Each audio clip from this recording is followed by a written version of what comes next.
So in today's video, I'm going to talk about why some of the largest consumer brands with thousands of locations do not go the franchising route. We're going to go through some of the biggest disadvantages to franchising a business and why you as an entrepreneur that has had potentially moderate success and you have 5 locations might not want to grow through franchising. We're going to go through 3 large companies that have had a ton of success, including Chipotle, Trader Joe's, and Sweetgreen, and talk about common themes of why they did not go into franchising and some of the disadvantage of franchising for these large brands not to make the choice to go in franchising, at least yet.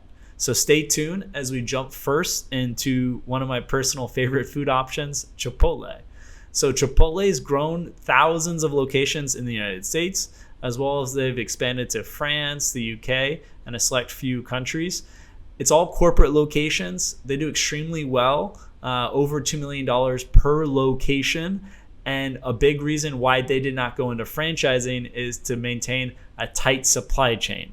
So they are constantly rotating products. Oftentimes you go into a Chipotle and the produce that you want isn't available because it's sold out. They're really prioritizing having the consumer get the freshest produce possible for your meal. So if you're going the franchising path, it's tough to have such a tight supply chain, and you're usually working with large national distributors like Cisco Foods that's providing a uniform product that's probably frozen and is not fresh. And Chipotle made the decision that they want to give the best possible product to the customer as it's the freshest possible.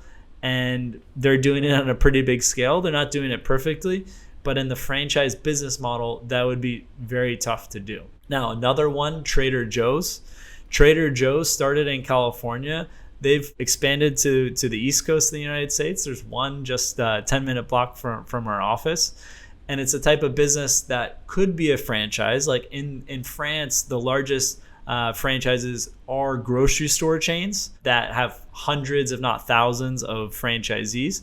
But for Trader Joe's, a big part was their employment engagement, growing up within the brand, and really how employees interact and the benefits they get working at a Trader Joe's. Where if it was to go the franchising route, it's a little, you can't be so restrictive on hiring practices and employee engagement, etc., when it's a franchise brand, depending on the state in the United States. So that's just one of the reasons why Trader Joe's decided against franchising. So Trader Joe's corporate could have a really tight control on everyone working at the business, representing the Trader Joe's brand. And if you go the franchising route, you lose that ability to really control who is working in the business, hiring and firing people as you see fit, and cultivating talent and potentially moving them across different stores and the chain. And then the third business that hasn't franchised yet and maybe never will, or maybe they'll go the license option like Starbucks has done and greatly expanded overseas through that model, is Sweetgreen. Sweetgreen recently IPO'd. We have another article and video we did on Sweetgreen. And they follow somewhat similar model to Chipotle, but it's even healthier and even a bigger focus on locally sourced. And when it's out, and really changing the menu up constantly, daily, having different additions where, it seems like no 2 days are the same when you're there, and constantly they're pulling items off the menu. And they have a vision that's for the next 20 years, where they met in Georgetown University, and they've been together with the first store, and they want to have this for the next 20 plus years, and have really tight controls on executing that vision. So whether it's product quality, employment, executing your vision as you really see fit across the line, growing corporate could make more sense for your business. All 3 of those brands have had tremendous access to the capital markets and raising money.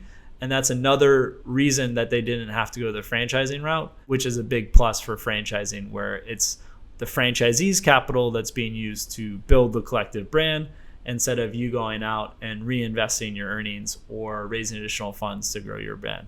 So those are a few different disadvantages of franchising and why Chipotle, Trader Joe's, Sweetgreen and some of the largest companies in the world have chosen not to go the franchising path.